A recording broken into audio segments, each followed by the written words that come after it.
வணக்கம் உறவுகளே, மீண்டும் ஒரு வீடியோவில் உங்களை சந்திப்பதில் மிக்க மகிழ்ச்சி. வாங்க, இன்றைக்கு ஒரு பால்கறி வைக்க போகிறேன். என்ன பால்கறின்னு சொன்னால் வாங்க வீடியோக்குள்ளே போகலாம்.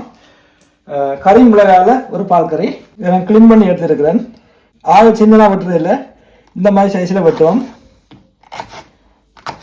இப்படி வெட்டி போட்டு இந்த நடுவே இருக்கிற எடுத்துடுவோம். இது பால்கறிக்கு போடைக்கு நல்லா இருக்காது. கூடுதலாக அது கறி மிளகாய்க்கு எடுக்கிறது தான். நாங்கள் பஜ்ஜி செய்வோம், அதை எடுத்துடுவோம்.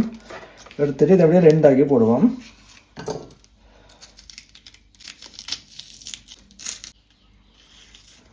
வித்தியாசமான பால்கறி நல்லா இருக்கும் உறவுகளே, ஒரு கதை செய்து பாருங்க. பாருங்க உறவுகளே, இந்த மாதிரி சின்ன சின்ன வட்டி எடுப்போம். நான் இதுக்கு வந்து வெங்காயம் போட போகிறேன். வெங்காயம் பாதி வெங்காயம் காணும், கிடக்க தேவையில்லை, கொஞ்சம் பெரிய பாதியாக எடுக்கிறேன்.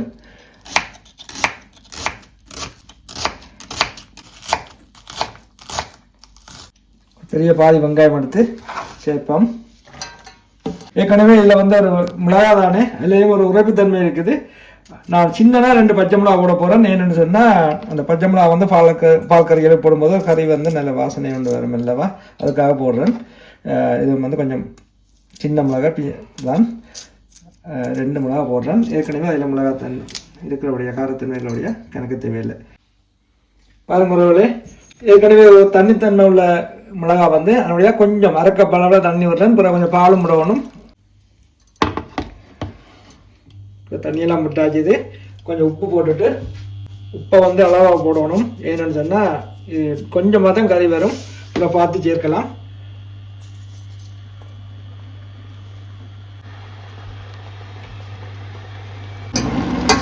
பாருங்க, தண்ணி கொஞ்சமாக விட்டனால் கொஞ்சம் வருது. இந்த கொஞ்சம் நேரத்தில் கொஞ்சம் மஞ்சள் தூளும் போட்டுட்டு பாலும் கூட சரி கொஞ்சம் கூட்டு விடுவோம்.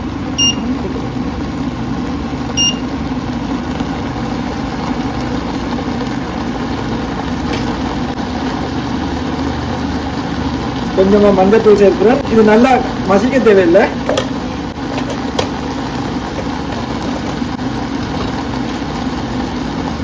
பாருங்க, மசிக்க கத்தரிக்காய் கீரை மசிக்குமா போல மசிக்க தேவையில்லை. இப்படியே தானாக கொஞ்சம் கரைஞ்சி வர டைமில் நாங்கள் எடுத்தோம்ல சரி.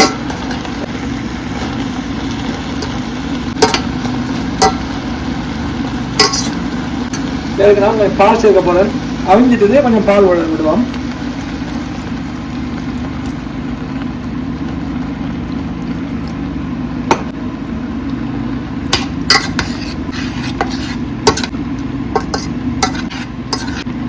பாருங்க உறவுகளே, ஒரு வித்தியாசமான ஒரு பால்கறி. இது கூடுதலாக அதிகம் சமைச்சு சாப்பிட்றது குறைவு. நாங்கள் இதை குழம்புக்க போடுவோம், அல்லது பஜ்ஜி செய்வோம், அல்லது மீன் குழம்பு வழக்கில் போடுறது, அல்லது சைவ குழம்பு முருங்கைக்காய் அதோடு சேர்த்து வைக்கிறது. பால்கறி வைக்கிறது குறைவு. பாருங்கள், இவ்வளோ குயிக்காக ஒரு பால்கறி, வித்தியாசமான பால்கறி. மீன் குழம்போடு சாப்பிட்டீங்கன்னா இன்னும் நல்லா இருக்கும். இல்லை, நாங்கள் மீன் குழம்பு தான் வைக்க போகிறோம். பால்கறோட பிறகு கொஞ்சம் தண்ணி சேர்த்தனா, இதை கொஞ்சமாக தண்ணி விட்டேன்னா பிறகு கொஞ்சம் தண்ணி டப்புன்னு வத்திடுது. இந்த அடுப்புக்கு டப்புன்னு தண்ணி வத்திடும். அது பிறகு தண்ணியும் கொஞ்சம் சேர்த்து பாலோட மஞ்சள் தூள், கொஞ்சமாக மஞ்சள் தூள், கொஞ்சம் பால், தண்ணி எல்லாம் சேர்த்து கொஞ்சம் தனியாக வச்சுருக்கேன். பாருங்க, இப்போ இது கொஞ்சம் வந்துடுது, ரெடி ஆகிடுது கறி. இப்போ நாங்கள் இதை இறக்குவோம். கொஞ்சம் அடுப்பை கொஞ்சம் குறைச்சி விட்டுட்டு பாருங்க, சுவையான பால்கறி நல்லா இருக்கும். இது மசிக்க தேவையில்லை, தானாக கரைஞ்சி வர்ற அளவுக்குள்ள அவிச்சோம்னா சரி. நீங்கள் மீன் குழம்பு சமைக்கிற நாளில் இந்த பால்கறி வச்சிங்கன்னு சொன்னால் நல்லா இருக்கும் சேர்த்து சாப்பிட. அதே மாதிரி அசைவக்கறிகளுக்கு நல்லா இருக்கும். சைவத்தோடு சாப்பிட்றதுமாக, சைவக்கறிகளோட சாப்பிட்றதுமாக நல்லா இருக்கும். குயிக்காக தமிழ் செய்யலாம். அதே சிம்பிளாக ஒரு வித்தியாசமான ஒரு பால்கறி. நடுவ முறையே பால்கறியை சாப்பிடாம ஒரு வித்தியாசமாக இருக்கும் இந்த கறி. இதை ஒரு நாளைக்கு செய்து பாருங்க, நல்லா இருக்கும்.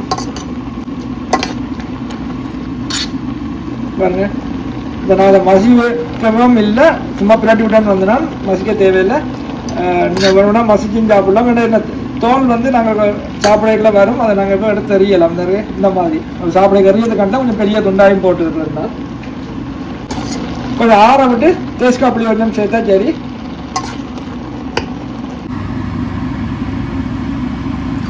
பழங்குறவுகளை சூடு ஆறிட்டுது. இப்போ நாங்கள் இதுக்கு தேவையான அளவு தேஸ்காய் புளி சேர்க்க போகிறோம்.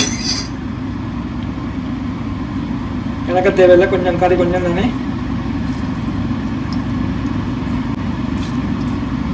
இப்போ பிரட்டி விடுவோம்.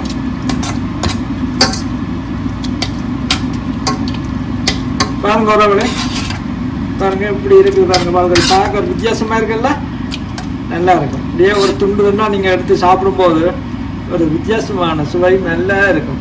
மற்ற சோத்தோட சாப்பிடல எல்லாத்துக்கும் சாப்பிடலாம். பால்கனி சோதரோட சாப்பிடல நல்லா இருக்கும்.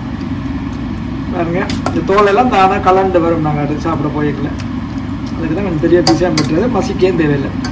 ஓகே உறவுகளே, நன்றி. இந்த வீடியோ உங்களுக்கு பிடிச்சிருந்தா நீங்களும் இதே மாதிரி செய்து பாருங்க. சுவை என்பது அளவற்றது. நன்றி, வணக்கம். இன்னும் ஒரு வீடியோவில் சந்திப்போம்.